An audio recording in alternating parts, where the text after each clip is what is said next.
The following accounts were officially denied by the Pentagon. No evidence was recovered. No further comment was issued. I was team lead that night. Call sign Rook. Running point for a 4-man recon element inserted deep into the western Amazonas, near a tributary locals called the Rio Preto. Officially, we were mapping movement corridors. Unofficially, we were there because too many patrols had reported equipment anomalies and atmospheric interference. That's the phrase the brief used. Interference. The jungle always messes with radios, so none of us argued. We moved light, suppressed, listening more than talking, letting the forest do its thing around us. Frogs clicking, insects grinding. Something heavy moving far off that I told myself was a tapir. Our comms were on low power, tight discipline, no chatter. That's important because the first transmission didn't come through the channel we were using. It cut across the net like it knew where to land. A soft burst of static, then a pause that felt deliberate. I stopped and raised a fist. Alvarez froze behind me. Knox knelt. Peterson drifted right to cover. No one said a word. The radio on my chest hissed once more, then clicked like someone clearing their throat. I remember thinking very clearly, "Don't speak. Don't give it anything." The radio answered anyway. "Acknowledged," it said, flat and wrong, like a voice assembled from spare parts. No accent, no warmth. Just the word. Alvarez looked at me, eyes wide, and mouthed, "Did you transmit?" I shook my head. Knox tapped his headset, confusion bleeding into fear. We checked gear. No open mics.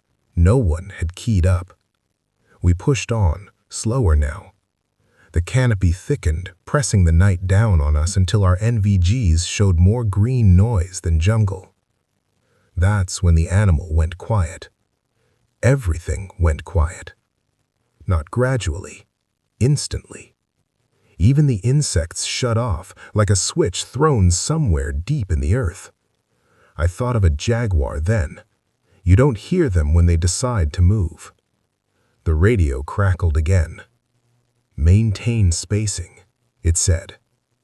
That was my thought. I hadn't spoken it. I hadn't even moved my hand. My chest went cold. Peterson whispered, "Sir," and the radio replied before I could. Negative. Maintain silence. Peterson's mouth hung open. Knox swore under his breath.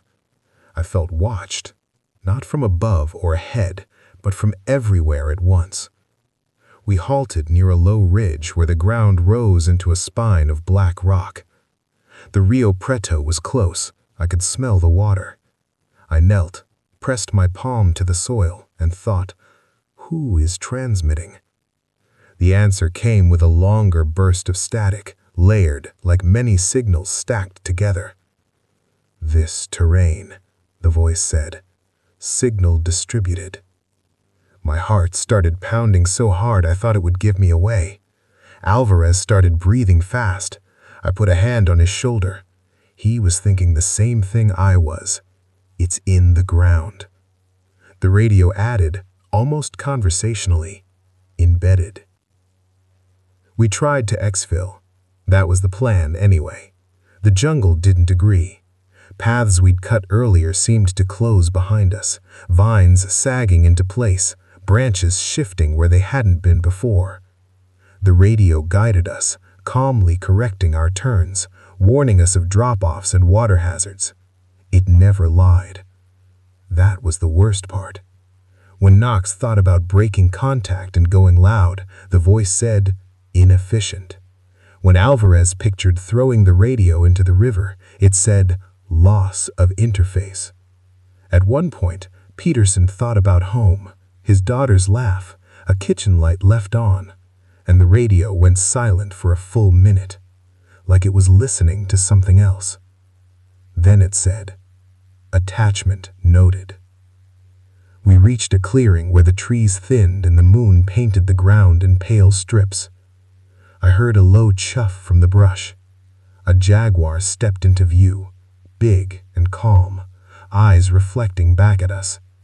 It didn't crouch, it didn't threaten, it just watched. The radio spoke, softer now. Observer present. I realized then that the animal wasn't the signal, it was part of the system. The terrain wasn't just dirt and roots, it was memory, pressure, something old that had learned how to listen back. You carry noise, we adapt. Extraction came at first light. The radios went dead as the rotors thumped overhead, like the jungle decided the conversation was over. Back at base, the techs found nothing wrong. No foreign hardware, no anomalies they could log. Alvarez requested a transfer. Knox stopped sleeping. Peterson started leaving the lights on. Me? Sometimes, late at night, when everything's quiet and my thoughts get too loud, I swear I hear a click in the back of my skull, like a channel opening, waiting for me to say something it hasn't already heard.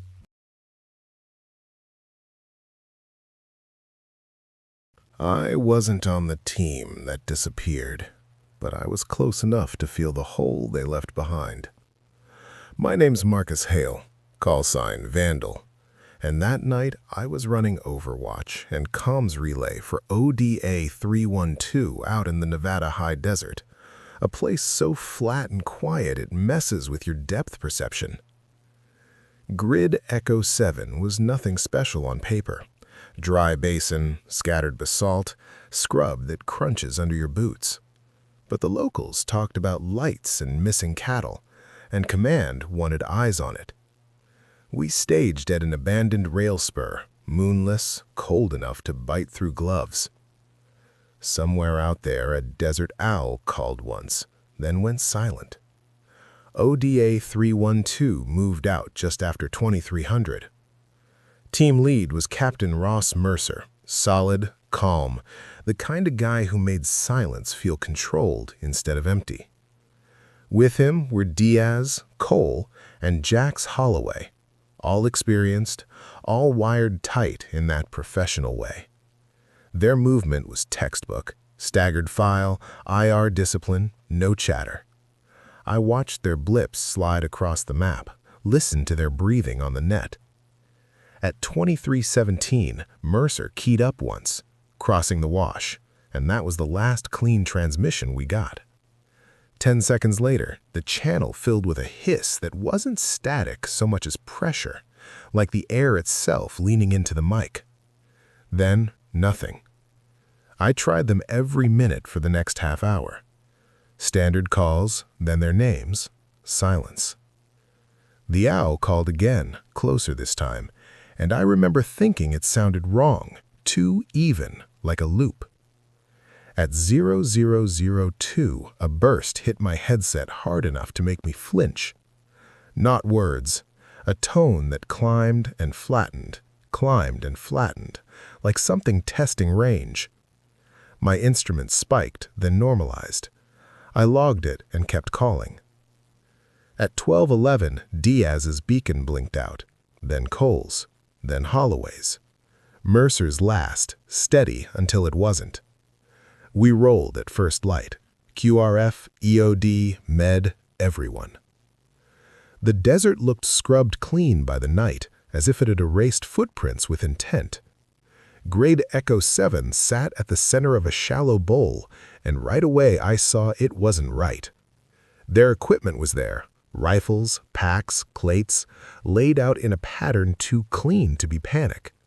A circle inside a square inside a triangle, precise as if drawn with a compass. No drag marks, no blood, no bodies. The owl watched from a fence post, head swiveling, unafraid. EOD went slow. Dosimeters chirped, not loud, but steady. Radiation, low-level, ionizing, the kind you don't expect in the open desert. Their rifles were stripped and aligned, muzzles pointing inward. Helmets sat upright at cardinal points. Boots placed heel to toe, paired, immaculate. Holloway's watch was ticking. Mercer's notebook lay open to a blank page, pen set across it like a ruler. I touched the ground inside the shapes and felt warmth, faint but real, like a memory of heat. We searched until the sun burned the horizon white. No tracks in, no tracks out.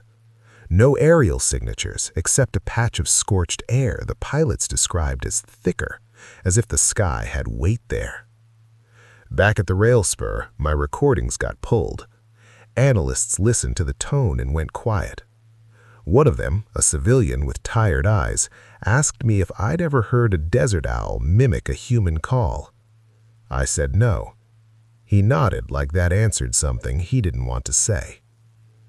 The report called it a loss with unknown hostile action, radiation exposure noted on equipment, geometry unexplained, case closed. Except it didn't close for me. Weeks later, while inventorying returned gear, I found Mercer's notebook again. The blank page wasn't blank anymore. Faint indentations pressed through the paper as if something heavy had been written without ink. I traced them with a pencil and felt my hands start to shake. It wasn't language. It was coordinates. Too many, layered, spiraling inward. A map of somewhere that wasn't Echo 7. Sometimes, late, I replay the audio. Beneath the tone, there's something else. A cadence. 4 beats, a pause, 4 beats. Jax used to tap that pattern when he was thinking. I tell myself it's pareidolia, stress, the mind stitching comfort into noise. But when the owl calls outside my place now, I swear it waits for me to answer. And when it doesn't, I imagine their gear out there in the basin, still warm, still arranged, proof that something watched them move, learned their order, and decided to keep the men instead. You're listening to Lurking Moon. If these stories stay with you, please like and subscribe. I was point man for the patrol, call sign Archer, moving a 6-man element through the high country west of Leadville during a winter mountain warfare package. Colorado can feel clean and open during the day, but at night, the peaks close in, and sound travels in ways that make you doubt your senses. The instructors warned us about exposure, altitude sickness, avalanches, the usual killers. Nobody mentioned being followed. We stepped off just before last light, packs heavy, weapons cold, breath already fogging the air. Somewhere above us, a mountain goat bleated once, sharp and metallic. Then the slope went quiet. The first sign wasn't visual. It was pacing. You spend enough time on patrol and you develop an internal metronome, your movement, the terrain, the rhythm of your team. That night, something matched us step for step. Not sloppy, not rushed. Matched. I halted and raised a fist. Behind me, Torres froze mid-step. O'Neill dropped to a knee. Becker drifted security. I listened. Wind through pine. Ice ticking in the rocks. Then a faint crunch uphill, too controlled to be rockfall. I checked thermal. Nothing. Just cold stone and colder trees. We pushed on. The route climbed into a bowl hemmed by jagged ridges, moonlight spilling across snow like spilled mercury. O'Neill muttered that he felt eyes on him. Becker laughed it off, but his laugh was thin. 10 minutes later, Torres hissed, "Movement, 11 o'clock, high." I swung thermal again. Still nothing. That's when it crossed the open ground. Fast, tall, wrong. I saw it with my naked eye, a silhouette threading between boulders, clearing gaps that would have taken us 3 steps in one smooth motion. It should have been glowing on thermal. It wasn't. It was a hole where heat should be. We broke formation and went tight. Weapons came up, safeties off. I keyed the radio and kept it short. Contact possible. Unknown. No reply. The mountain swallowed the signal like it didn't care. The thing stopped just beyond the tree line, upright, easily 8 feet tall if it was an inch. Long arms, too long, hanging loose like they didn't need to be ready.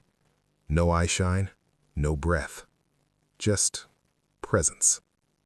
I aimed center mass and felt the familiar calm that comes before you squeeze. Something in my head said, don't. Not fear, instruction. It moved again, not charging, just relocating, always uphill, always keeping the angle. We maneuvered to keep visual, and that's when Becker went down. Not hit, just dropped, gasping, clutching his chest like the air had turned thin all at once. Altitude? We were acclimated. Torres hauled him up, and the thing mirrored the movement, a dark smear gliding along the ridgeline. I caught a glimpse of its head against the stars, narrow, elongated, wrong proportions like a bad sketch corrected by someone who'd never seen a human. We tried flares. White light washed the bowl and the world went flat and harsh. The thing didn't bolt. It didn't react at all. It just stood there, perfectly still, and for a heartbeat I wondered if the mountain had grown a spine.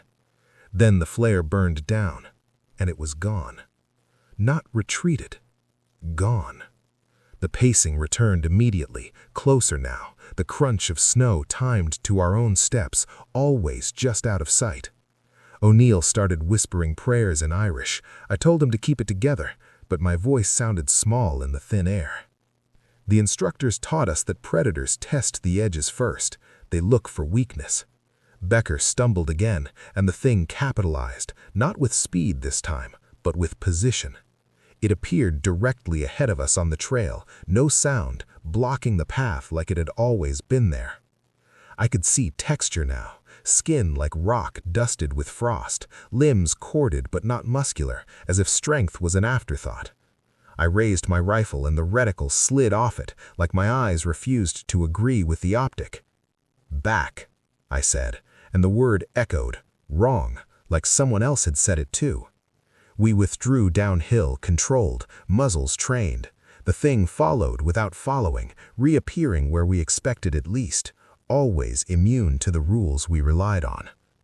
When we reached the tree line, the mountain goat bleated again, close, and the thing tilted its head in a way that made my stomach drop, as if it was listening to something we couldn't hear. Then, without ceremony, it stepped sideways into the rock face and vanished like smoke pulled into stone. Extraction came late and loud. The instructors listened to our report with professional faces and civilian eyes. Thermal anomaly noted. Stress response suggested. Becker was medevaced with hypoxia that didn't fit the numbers. Weeks later, back home, I reviewed helmet cam. The footage showed empty slopes where I remembered a presence so heavy it bent my thoughts. No glitching, no blur. Just us, backing away from nothing. Except sometimes, when the wind shifts outside my place, I hear pacing that matches mine, and I remember the way the mountain watched us, patient, tall, and perfectly adapted to being unseen.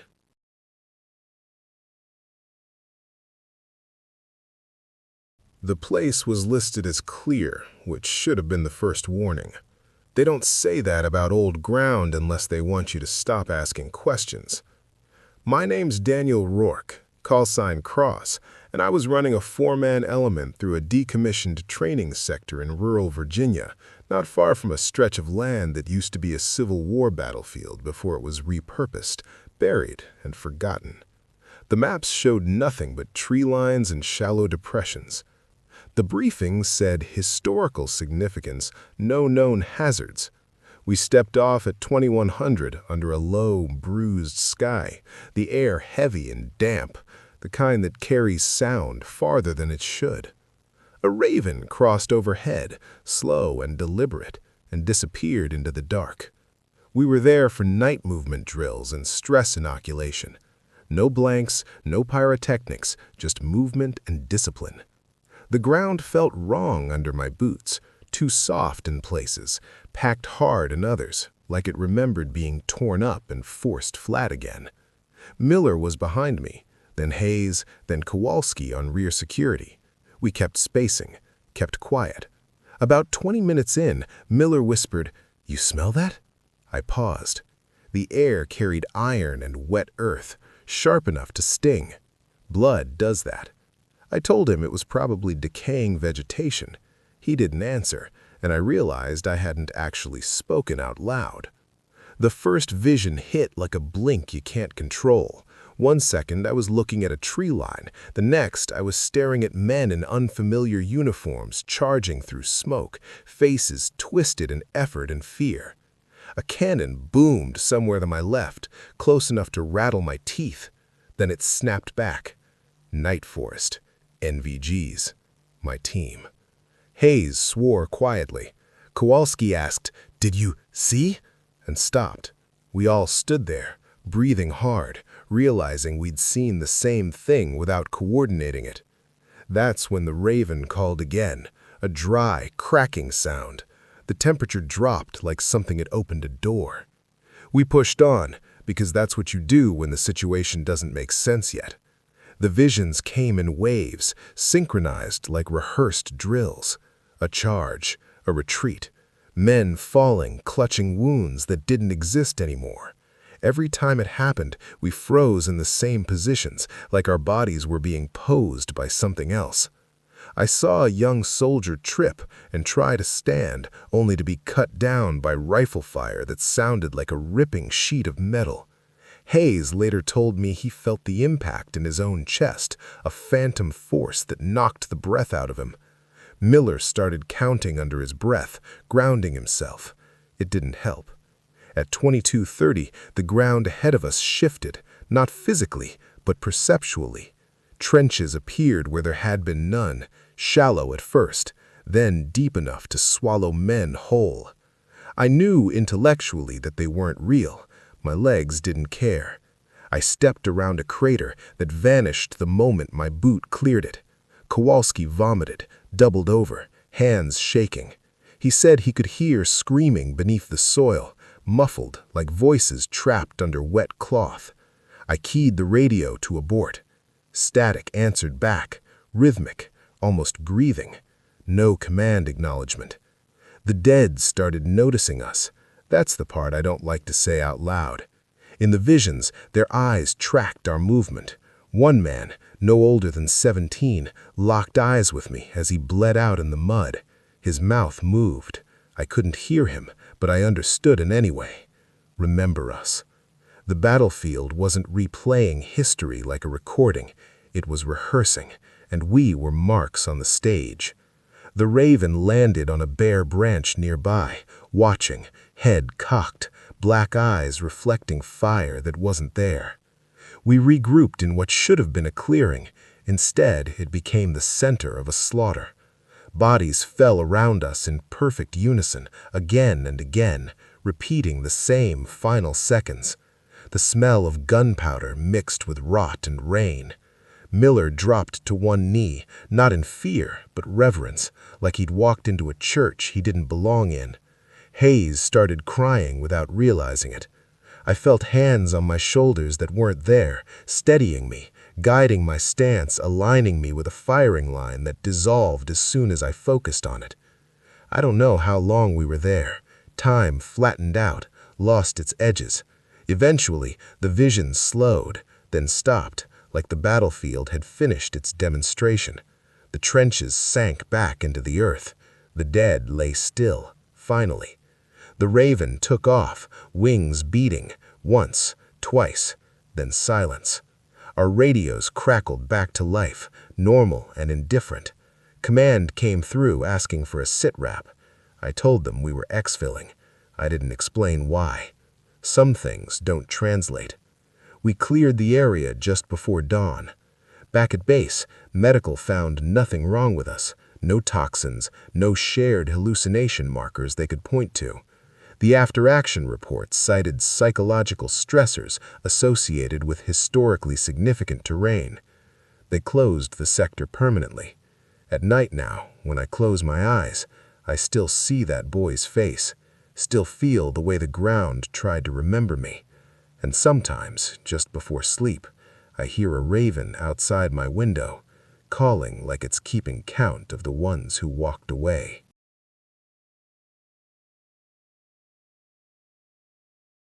The first rule of perimeter security is simple. Nothing new appears without a reason. That's why I knew something was wrong the moment I saw the tower.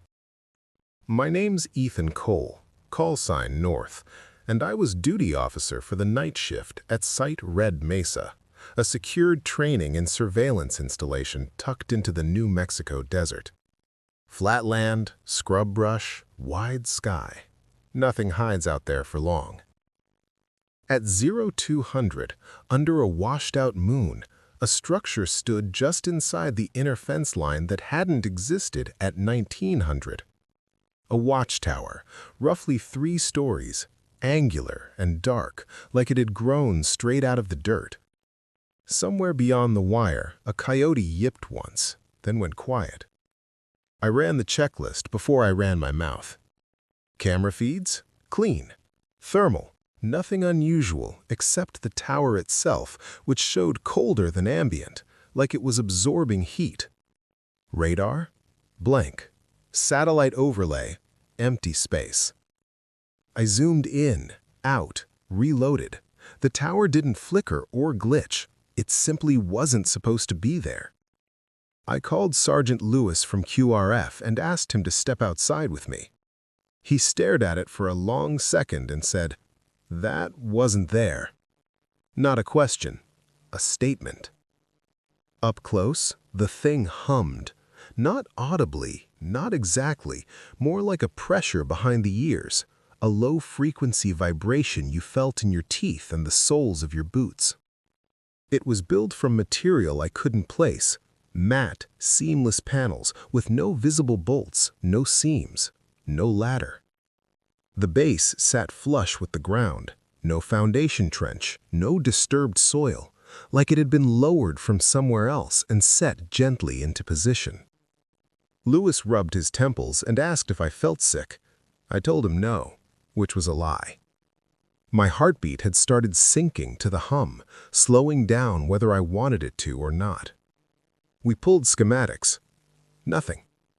Historical imagery. Nothing. We even checked old construction plans for buried infrastructure, some Cold War nonsense someone forgot to log. Still nothing.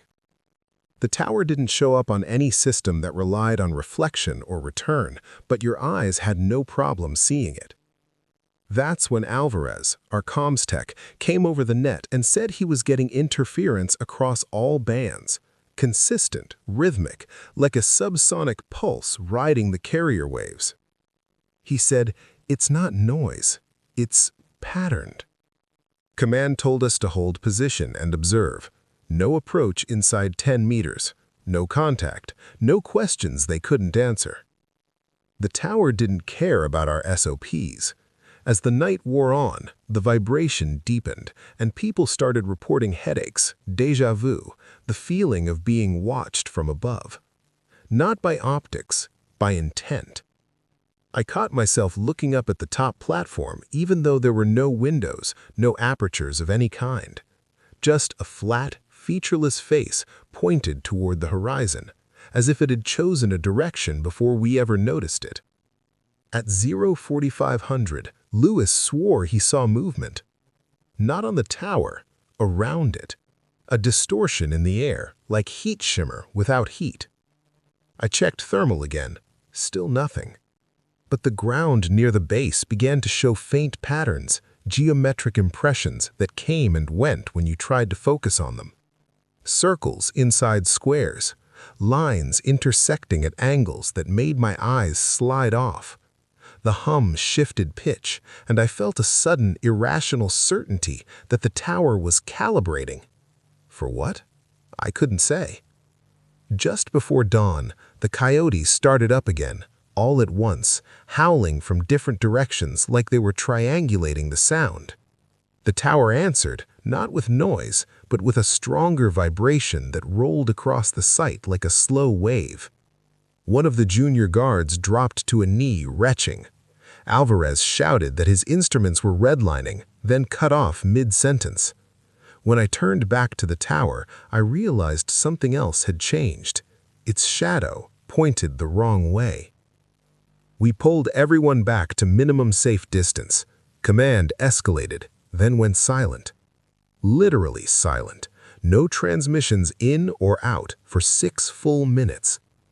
In that gap, the tower did something subtle and devastating. It felt closer. Not physically, spatially, like the distance between us had been folded without moving either point.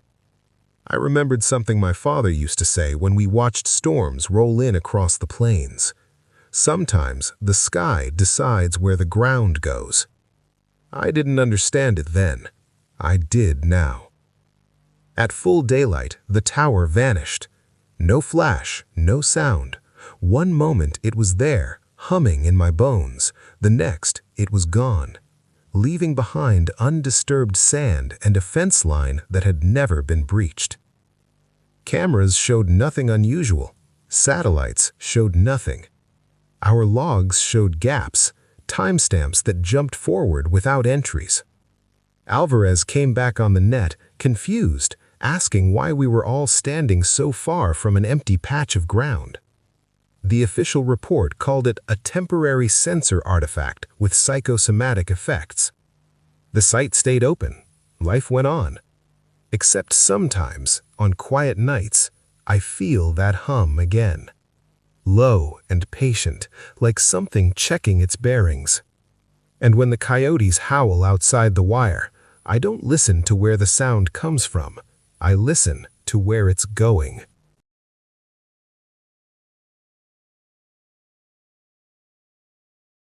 The desert teaches you to read surfaces.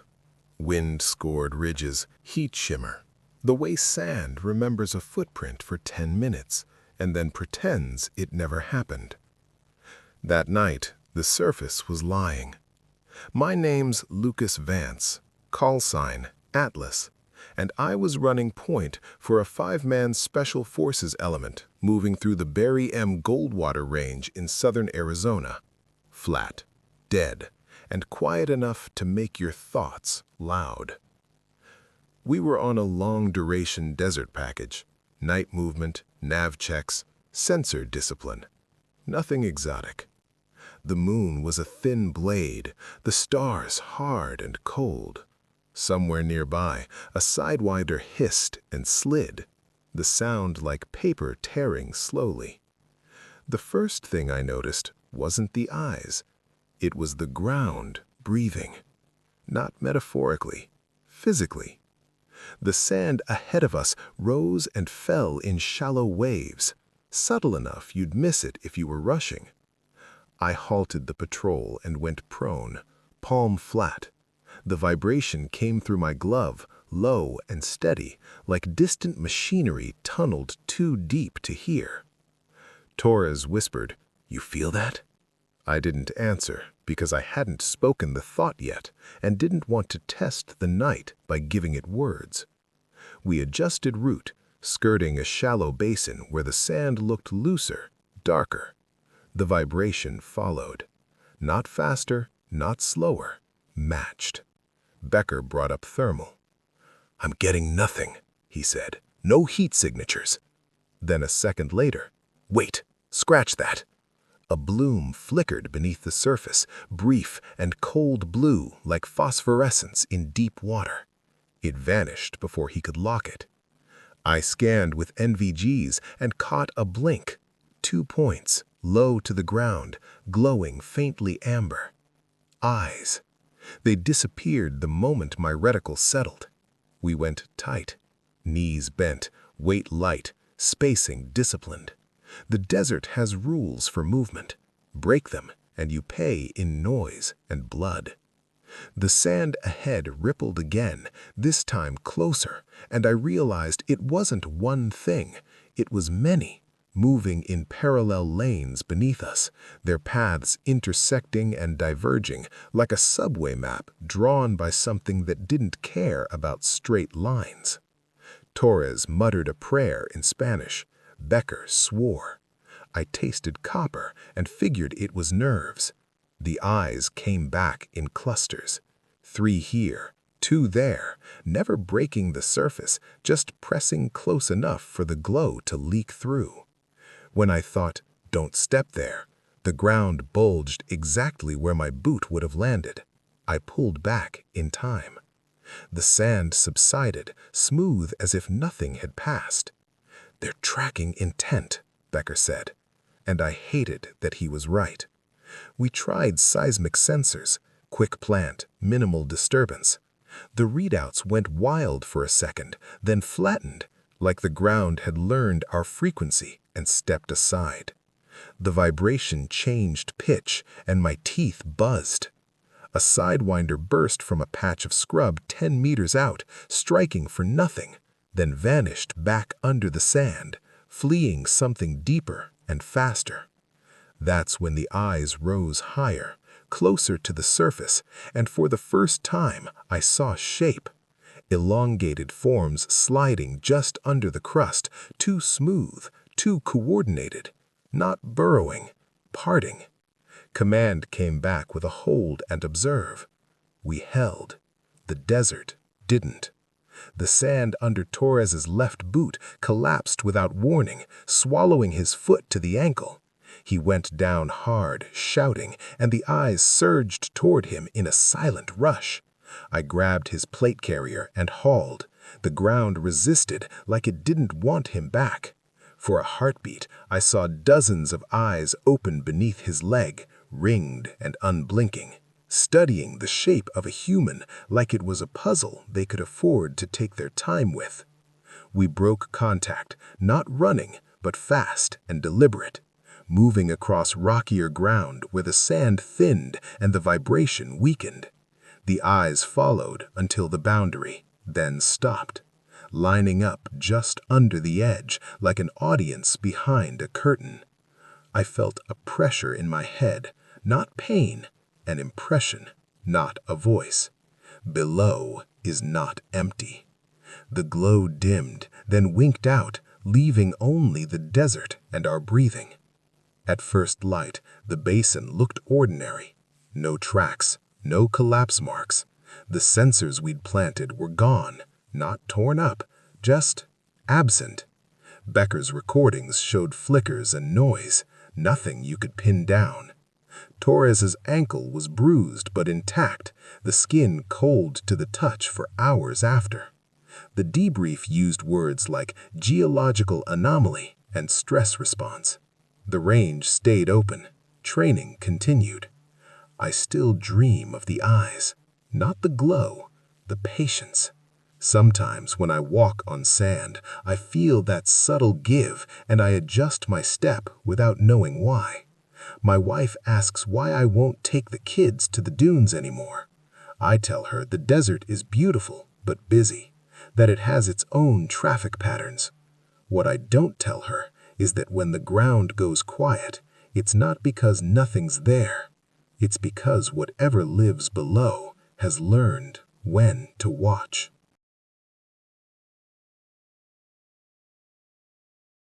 You learn early in the military that rank is gravity. It bends behavior, pulls decisions into line, keeps chaos from floating off. That's why the man bothered me the moment he opened his mouth. My name's Andrew Keller, call sign Slate, and I was a platoon sergeant running a night land nav and patrol exercise through a restricted training sector south of Fort Benning, Georgia. Pine forest, sandy soil, shallow draws that all look the same after midnight. We were 6 hours into the movement, tired but sharp, when a man stepped out of the trees and told us to halt. Not shouted, not whispered. Calm, certain. He wore fatigues that matched the environment too well.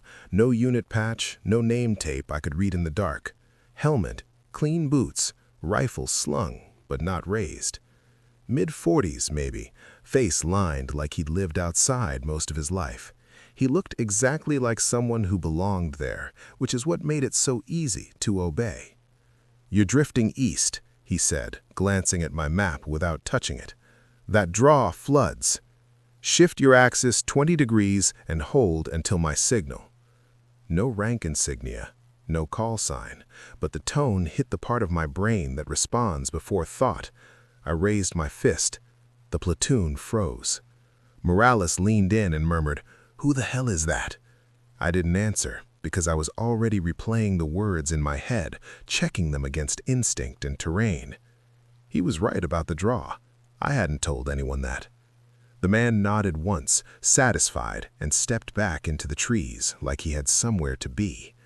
As he disappeared, a red-tailed hawk screamed overhead, wrong hour for it, and the sound snapped something loose in me. I realized I hadn't verified anything. No challenge, no countersign, nothing. We held. 10 minutes later, the rain came down hard and fast, turning the low ground we'd just bypassed into a slick, churning mess. Morales stared at the water and said nothing. Neither did I. We moved on, quieter now, and the night closed in again. I radioed TOC, asked if any external evaluators were running around without identifiers. Negative. I asked again, different phrasing. Same answer. The forest felt denser after that, like it was listening. The second time he appeared, he was closer, standing at the edge of our perimeter during a short halt. No sound of approach, just there, illuminated by a sliver of moonlight.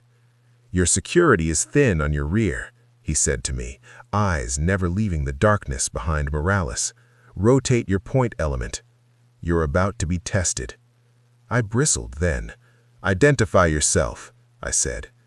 He looked at me for a long second, expression unreadable, then smiled like he'd expected the question eventually. "You already know what you need," he said. "Do it." And he was gone again. We adjusted security. 5 minutes later, Op4 slipped our original rear sector and got tagged by the shifted element instead. Clean catch. The exercise controllers congratulated us over the net, surprised. I felt no satisfaction, just a growing sense that we were being walked through something we hadn't planned. The man showed up twice more that night, always brief, always correct, always gone before anyone could get a good look. Each time, the orders saved us time, effort, or embarrassment. Each time, my unease grew heavier. Back at base, I pulled records, evaluators, instructors, ghosts of units past. No one matched the description. No one admitted to being out there. Morales joked that maybe we'd found a guardian angel with a ranger tab. I didn't laugh. I pulled old incident reports from the sector, training accidents, heat casualties, one friendly fire death from decades back during a night movement gone wrong. The name caught my eye. Same last name as the man's faint, almost there name type. Same build, same age he'd look if time had stopped caring. The next night, I went back out alone under the pretense of route reconnaissance. Same trees, same sand, same silence. I didn't wait long. He stepped out near the draw, exactly where the map folded weirdly, where the ground dipped like it remembered something heavy falling. "You shouldn't be alone," he said, not unkindly. Neither should they have been. I asked him what he was. He shook his head. "Rank doesn't matter here," he said. "Only order." The hawk cried again, close enough to feel in my chest, and the forest seemed to straighten, like it was standing at attention. I asked him if he was dead. He considered that. "I've finished my patrol," he finally said. "Some of you haven't." Then he looked past me, eyes tracking a future I couldn't see. "Next time," he added, "trust your hesitation.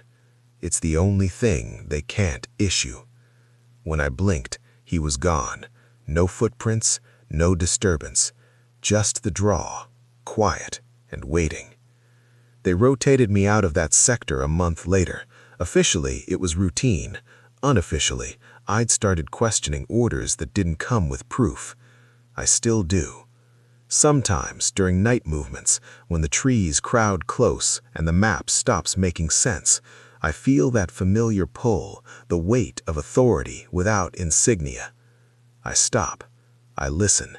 And if a voice tells me to shift 20 degrees and wait, I make damn sure it's mine before I obey. We entered the valley at 0912, and I know that because I checked my watch twice. My name's Michael Harrow, call sign Drift, and I was team lead for a 5-man Special Forces patrol running cold weather navigation and reconnaissance in the Brooks Range, far north Alaska. The place didn't have a name on our maps, just a contour anomaly marked by tight lines and a warning about magnetic inconsistency. Nothing dramatic. Just a shallow bowl between 2 ridge lines, snow-packed, wind-swept, quiet in the way only deep wilderness can manage. A small herd of caribou stood on the far slope, motionless, watching us like we were late. We stepped down into the valley in file, spacing clean, comms tight. The air felt heavier at the bottom, not warmer or colder, just dense, like breathing through fabric. O'Donnell joked about altitude sickness, even though we were nowhere near that high. I told him to save it. The snow under our boots stopped crunching, turning powdery and soft, swallowing sound. That's when I realized the wind had died. Not tapered off, died. The caribou lifted their heads in unison, then slowly walked away, single file, disappearing behind a rise that hadn't been there a second earlier. The first thing to dough was the radio. Not static, not interference, just dead air. Alvarez tapped his headset, frowned, tried a different band. Nothing. GPS froze, coordinates blinking like they couldn't decide where we were. I checked my watch again. Still 0912. I felt a flicker of irritation, like a skipped heartbeat. We kept moving, because standing still in the cold kills you faster than bad decisions. The valley narrowed, walls closing in subtly, snow smoothing over our tracks behind us as if it didn't want evidence. We reached the center and stopped without agreeing to. No signal passed between us, but every man halted at the same time. The silence pressed in until I could hear my own blood. I remember thinking, this feels like waiting for something that already happened. Morales took off his glove and touched the air, like he expected resistance. "Sir," he said, "how long we been here?" I glanced at my watch. 0913. 1 minute, maybe 2. That answer didn't sit right in my mouth. Things began to repeat. Not events, sensations. The same ache in my left knee pulsed, faded, returned. O'Donnell sneezed, apologized, sneezed again, the exact same way, same tone, same timing. He noticed it too. His eyes widened. Did I just... and stopped, confused, like the end of the sentence had been misplaced. The valley hummed faintly, sub-audible, a vibration you felt more than heard. And with it came the certainty that we weren't moving through time anymore. We were standing in a fold. I tried to force momentum, ordered a turn, then another. The terrain complied, but wrong. Distances stretched, shrank. 100 meters felt like 10, then like a kilometer. Shadows didn't move. The sun sat fixed just above the ridgeline, burning white and flat. My watch ticked. 0912. Alvarez laughed suddenly, sharp and brittle. "Guys, I think my beard grew." No one answered. I didn't want to look at him closely. We crossed a line we couldn't see, and everything snapped. Sound rushed back in, wind howling, snow biting our faces all at once. GPS chirped, then locked. I checked my watch. We'd been in the valley maybe 3 minutes. We climbed out the far side, and the world felt normal again, brutal and alive. The caribou were gone. The ridgeline behind us looked flatter than before, like something had settled.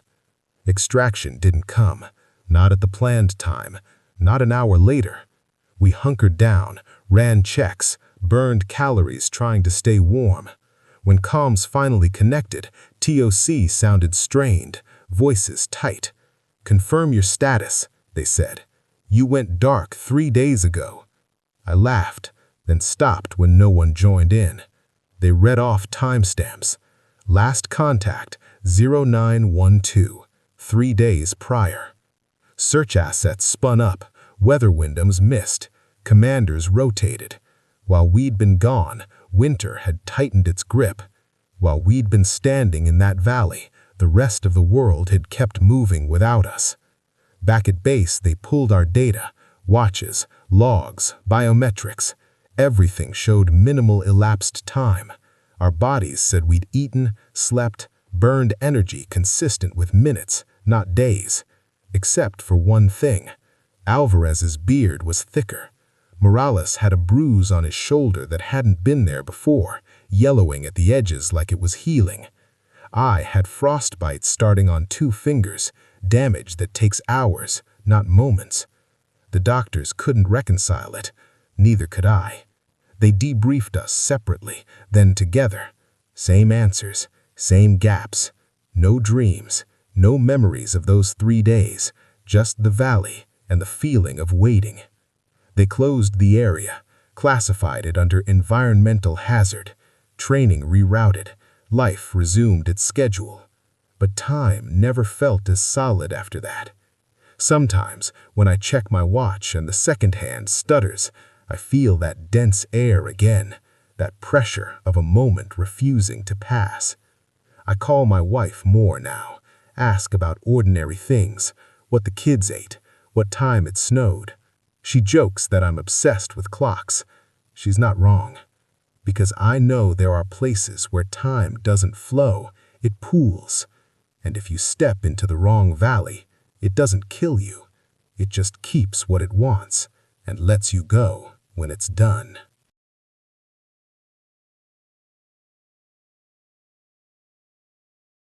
They told us the forest was neutral terrain. That was the phrase in the brief. Neutral. My name's Daniel Mercer, callsign Rook, and I was team lead for a 6-man element running counterinsurgency training in the western Cascades of Oregon, not far from a patch of land locals still called Black Root Valley. Dense timber, constant moisture, uneven elevation. Perfect place to practice movement against an unseen adversary. We stepped off just before dusk, rain misting sideways, the smell of rot and pine thick enough to taste. Somewhere deeper in the trees, a Roosevelt elk bugled once, long and low, then went quiet like it had said too much. The first indication something was off came with the sound, or the lack of it. Forests always have a baseline, insects, wind through needles, distant water. As we pushed into Blackroot, that baseline collapsed. Not gradually. It was there, then gone, like someone had closed a door. I raised a fist, and the patrol halted in clean silence. Salazar leaned in and whispered, "You hear that?" I shook my head. There was nothing to hear, and that was the problem. We moved again, slower, spacing tight. Trails we'd marked on the map narrowed ahead of us, branches sagging lower than they should, undergrowth thickening like it had been encouraged. When we tried to flank around a fallen log, the ground sloped wrong, forcing us back into single file. It felt less like bad luck and more like channeling. Ocampo muttered about coincidence. Luna didn't answer. He was staring at the trees like he was trying to read faces in bark. At 1900, the forest changed tactics. Sound came back, but selectively. Our footsteps were loud, exaggerated, crunching like we were marching on gravel, while the wind and rain vanished again. I keyed the radio. Static bloomed, then flattened. No comms. Mendez tapped his headset and frowned. "It's like the forest is swallowing the noise we need and amplifying the noise we don't," he said. I didn't correct him. He was right. We set a short halt in a stand of old growth, trunks wide enough to block out the sky. That's when the paths closed, literally. The trail behind us pinched inward, vines and branches knitting together in minutes, not hours. I watched it happen. Leaves shivered, stems bent, soil shifted subtly as if roots were being re-threaded beneath the surface. No wind, no animal movement, just the forest adjusting. Salazar swore softly. "Sir," he said, "that wasn't like that." Luna went missing next. 1 second he was on my left, covering the rear arc. The next, there was only space. No shout, no crash, just absence. I spun, weapon up, calling his name once, discipline breaking under stress. My voice sounded wrong, swallowed after a few meters. We backtracked 10 steps and found nothing. No tracks, no disturbed brush. It was like the forest had edited him out. We spread out, careful not to lose visual.